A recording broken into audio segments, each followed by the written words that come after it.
पिताजी नाम ले तेग बहादुर, पिताजी नाम ले तेग बहादुर, माँ गुजरीता जाया कहीं तो तेरी शान बदले, माँ गुजरीता जाया कहीं तो तेरी शान बदले, पिता भारी अपने लाल चार वारे कहीं तो तेरी शान बदले।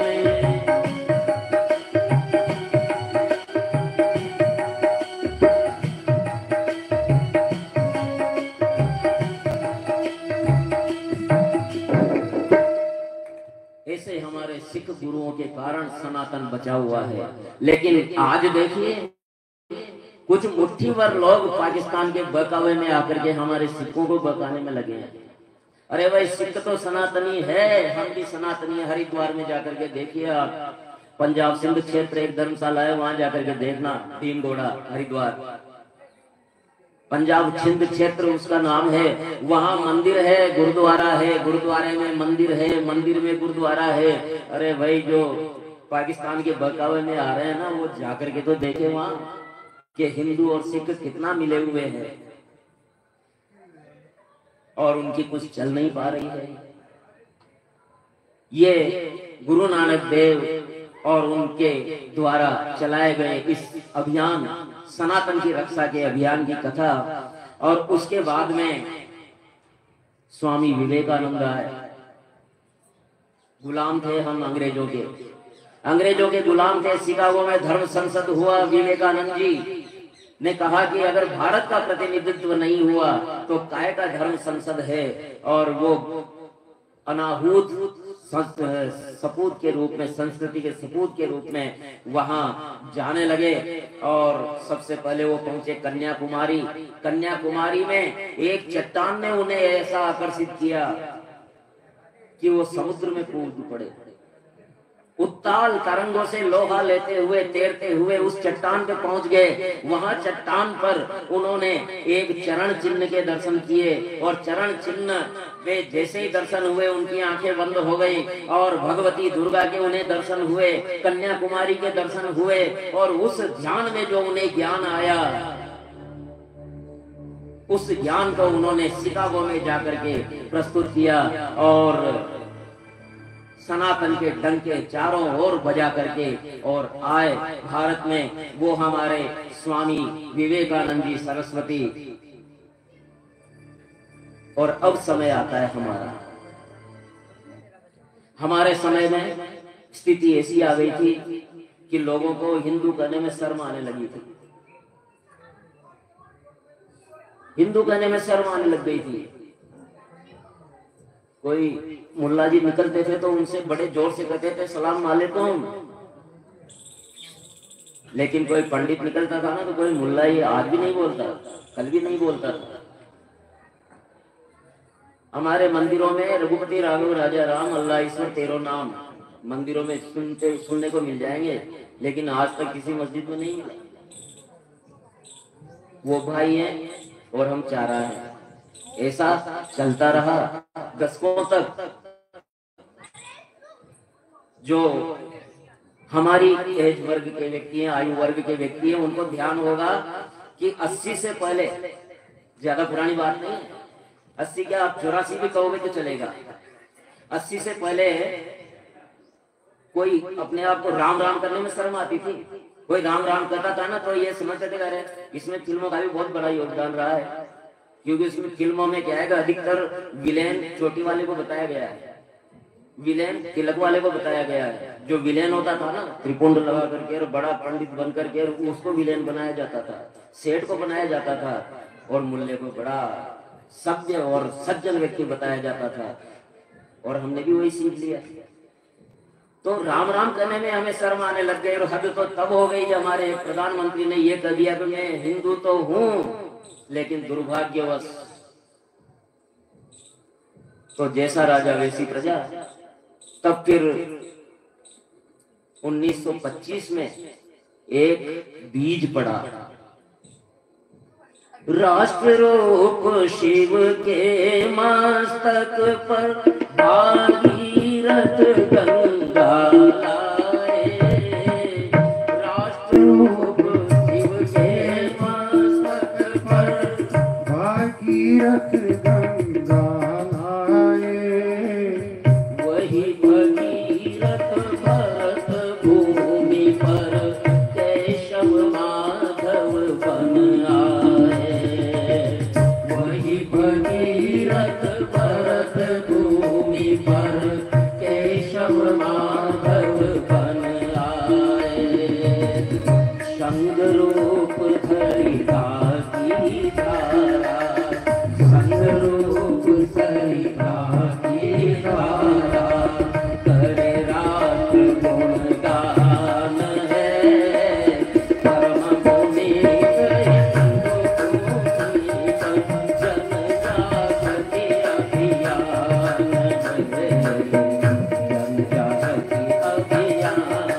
युगों से अमर देखना विश्व बंधु का भान है।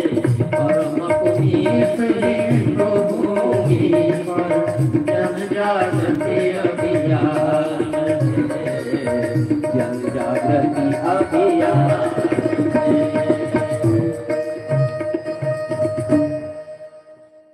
राष्ट्र रूप शिव के मस्तक पर, ये राष्ट्र शिव रूप है और इसको सिद्ध करने की जरूरत नहीं है, ये तो सर्व सिद्ध है। ये हमारा भारत राष्ट्र, ऊपर ही ऊपर देखो क्या है, हिमालय। हिमालय पूरे विश्व का सबसे बड़ा ड्रिंकिंग वाटर का टैंक है, विश्व का सबसे ज्यादा पीने का पानी, सबसे अधिक पीने के पानी का भंडार हिमालय है।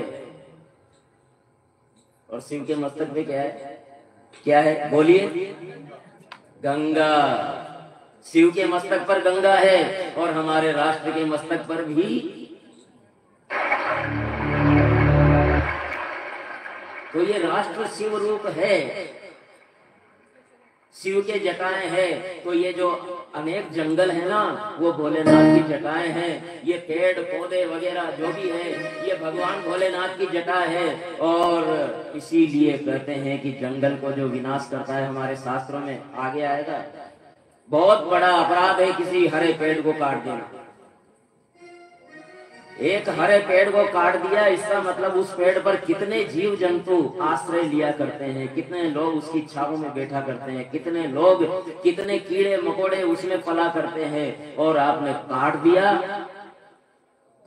उस पेड़ को बीज से वृक्ष बनने में कितने ही वर्ष लगे होंगे, लेकिन एक पल में आजकल तो मशीनें आ गई, सर ये कट गया। बरसों की मेहनत एक सेकंड में खत्म। तो राष्ट्र रूप शिव का मस्तक है। और यहाँ भोलेनाथ के गले में क्या है, सर, जहर भी। तो भारत को सदियों से आस्तीन में सांपों को पालता रहा है।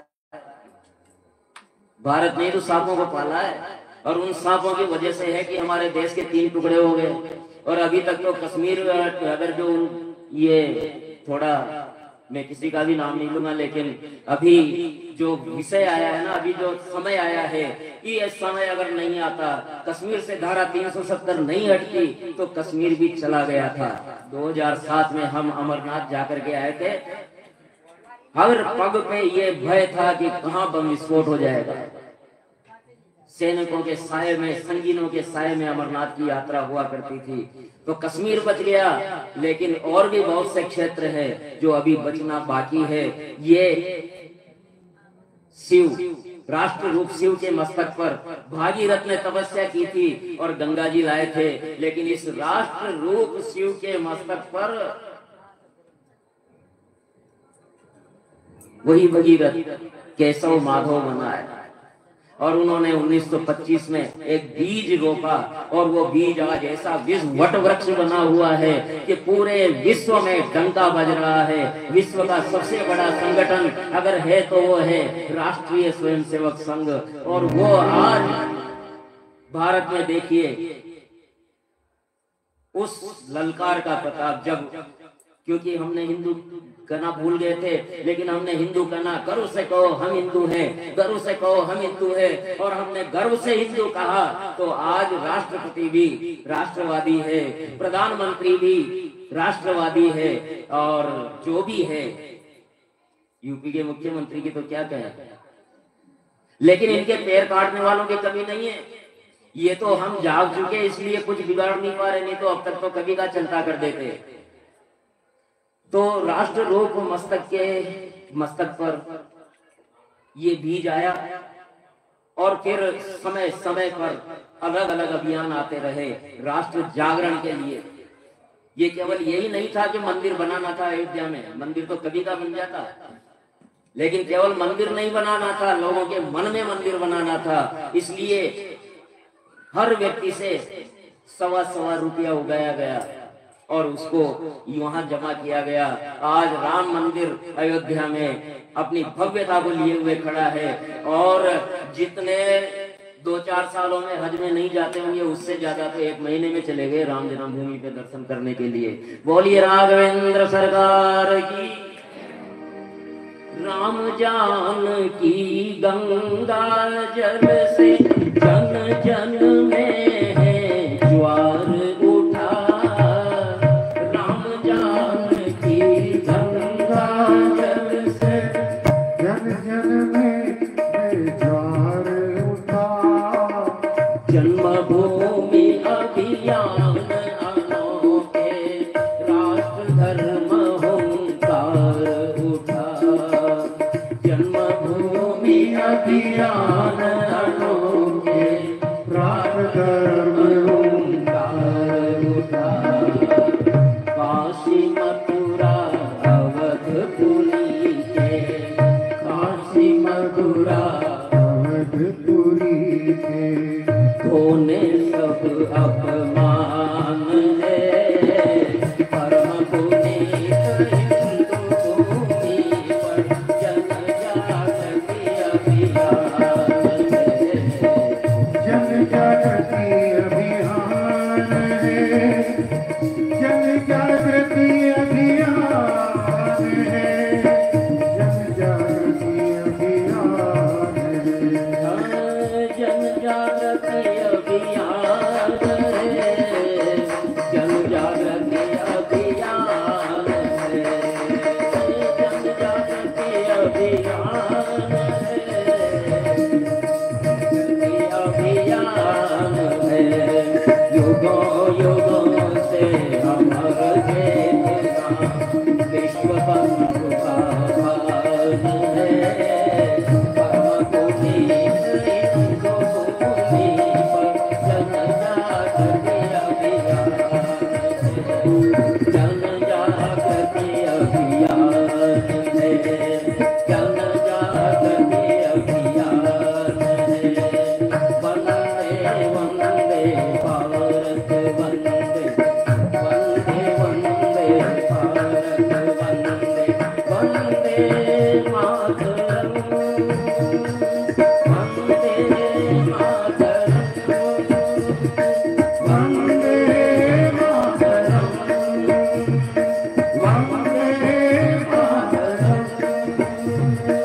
वंदे वंदे भारत वंदे, वंदे वंदे भारत वंदे, वंदे मातरम, वंदे मातरम, वंदे मातरम, वंदे मातरम, वंदे मातरम, वंदे मातरम, वंदे मातरम। बोलिए भारत माता की।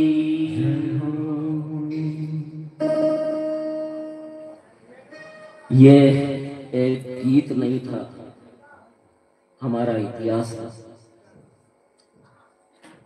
इस इतिहास से लंबे समय से हमने कोई सीख नहीं ली और हमारी उदासीनता का यह परिणाम है कि आज हिंगुलाज पीठ हमसे बहुत दूर हो गया है। ढाकेश्वरी हमसे बहुत दूर हो गई है। अरे दूर होना छोड़ो, वहां जो हमारे बचे खुचे सनातनी रह गए ना बेचारे, उनकी हालत क्या है। कभी न्यूज देखी होगी तो पता लगा होगा कि बांग्लादेश के हिंदुओं की क्या हालत है। विषय वैसे भी लंबा हो चुका है और लंबा हो जाएगा, फिर आगे भी आएगा। अपनी कथाओं का उद्देश्य यही है। कथाएं तो सभी करते हैं, कथाओं में सब बताते हैं राम ने रावण को मार दिया, कृष्ण ने कंस को पचाड़ दिया। ये विषय हमने गंभीरता से लेना बहुत आवश्यक है और इसके लिए कम से कम हाथ तो खड़े कर सकते हैं। मैं ये नहीं कह रहा कि तलवार लेकर के निकल जाओ। कम से कम जब हाथ खड़ा करने से अगर आपका काम हो सकता है तो वो तो हम कर ही सकते हैं, और वो हमने करना सीखा तो धारा 370 जैसी असंभव काम भी दूर हो गया, और इधर श्री राम जन्मभूमि पर भव्य विशाल मंदिर में रामलला विराजमान हो गए हैं। बोलिए राघवेंद्र सरकार की जय हो।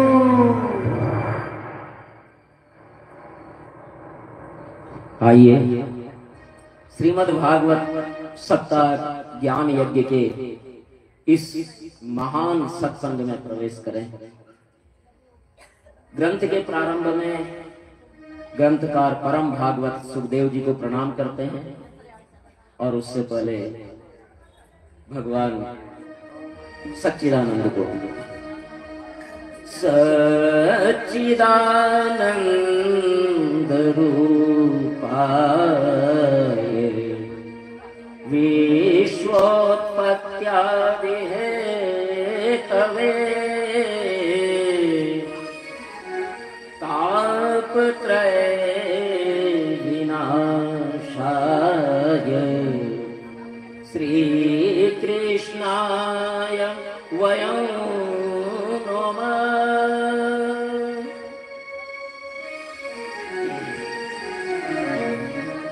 सच्चिदानंद स्वरूप विश्व की आदि उत्पत्ति के हेतु तापत्रय दैहिक दैविक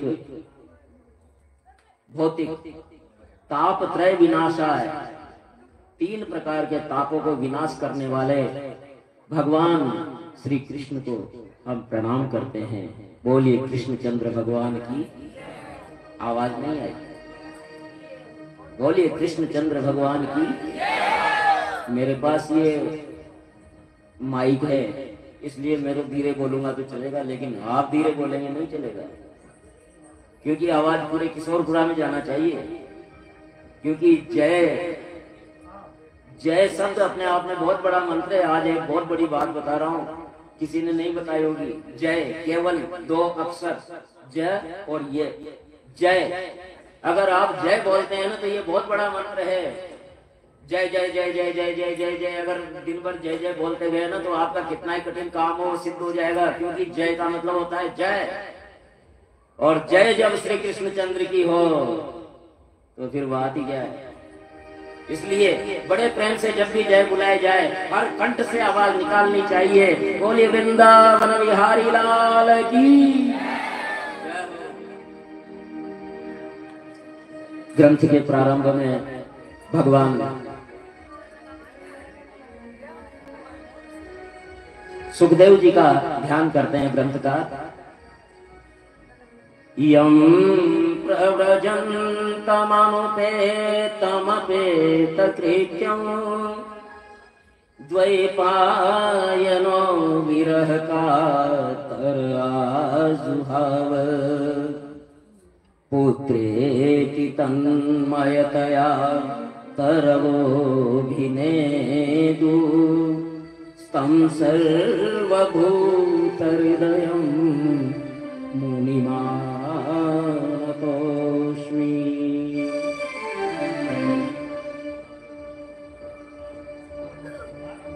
ऐसे सुखदेव जी महाराज, जिनको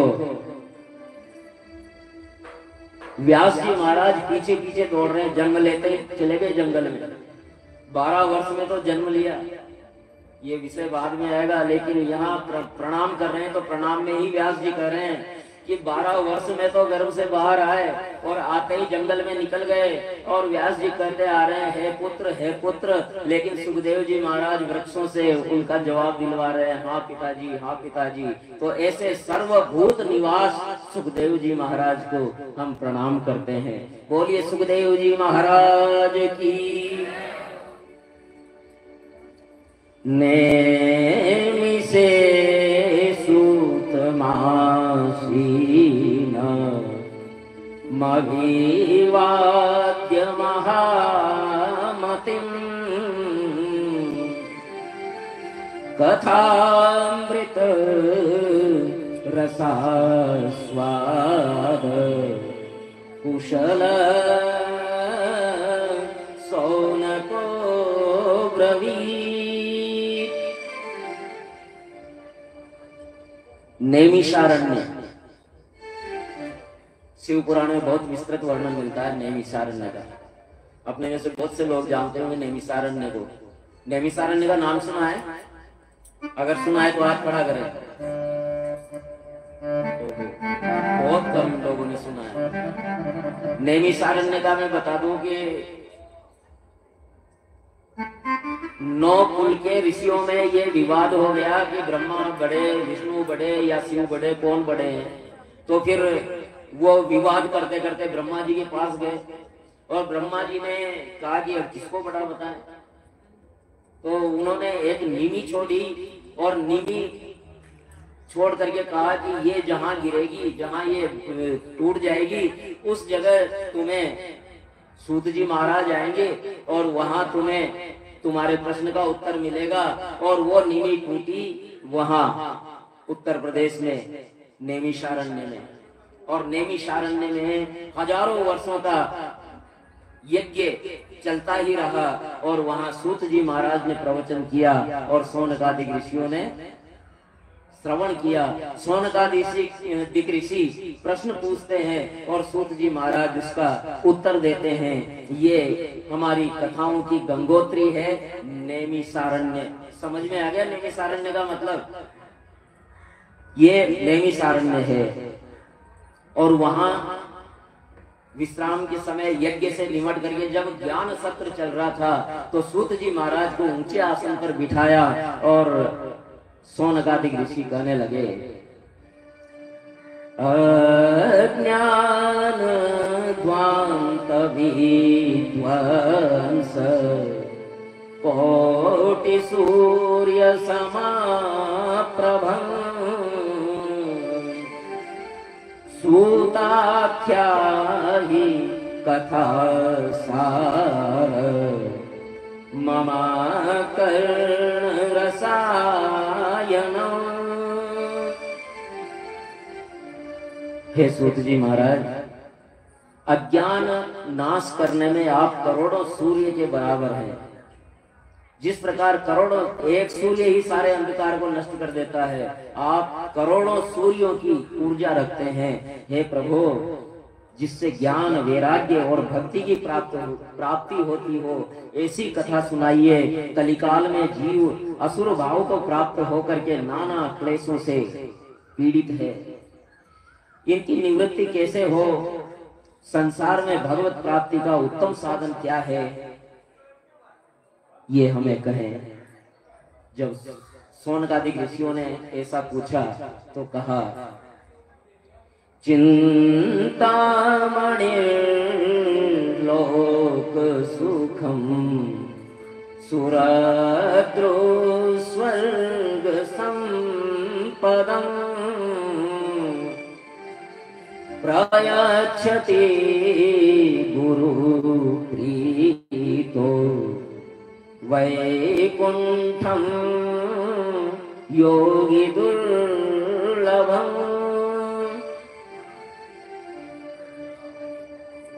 हे शौनकादिक ऋषियों, मणि, माणिक, सोना, चांदी, ये सब सांसारिक सुख दे सकती है।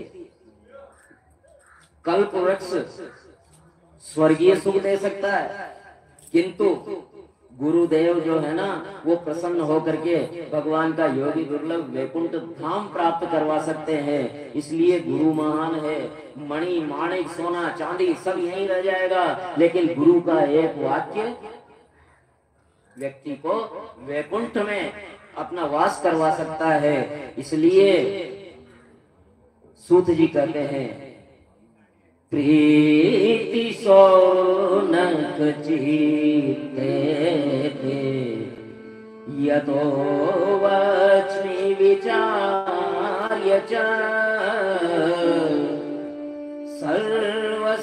सर्वसिद्धान्त निष्पन्नम् संसार भयनाशनम् काल व्याल मुख ग्रास त्रास निर्नाश हेतवे श्रीमद्भागवतं शास्त्रम् कलौकीरेण भाषितम्।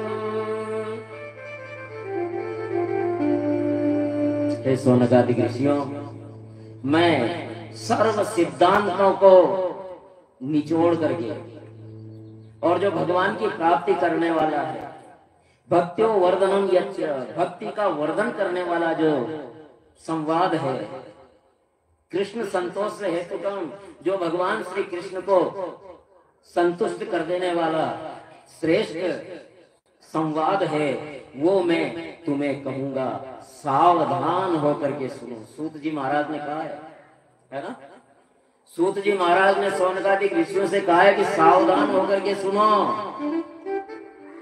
इसलिए यहाँ भी कहा जा रहा है कि ये भागवत कथा है, भगवान के चरणों में प्रेम करा देने वाली कथा है, भगवान के वैकुंठ को दिला देने वाली कथा है। इसलिए क्या करो, क्या करो, भूल गए, क्या करो, जोर से बोलो, सावधान होकर के सुनो, सावधान होकर के सुनना है। आइए, श्रीमद्भागवतं शास्त्रम् कलौकीरेण भाषितम्।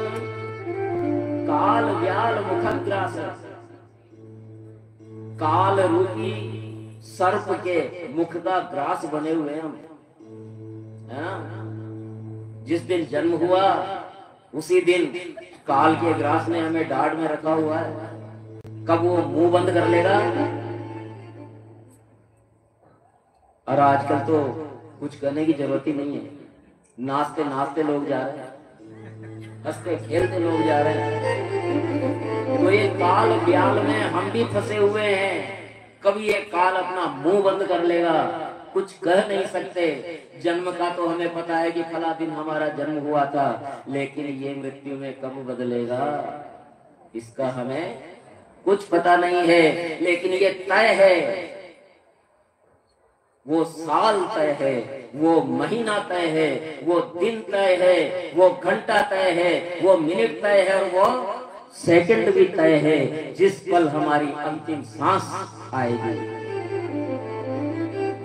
इसलिए काल व्याल मुखग्रास, काल व्याल के मुख के ग्रास हैं हम, लेकिन उससे भी भय मुक्त करने का ये संवाद मैं आपसे कह रहा हूं। सावधान होकर के सुनो। काल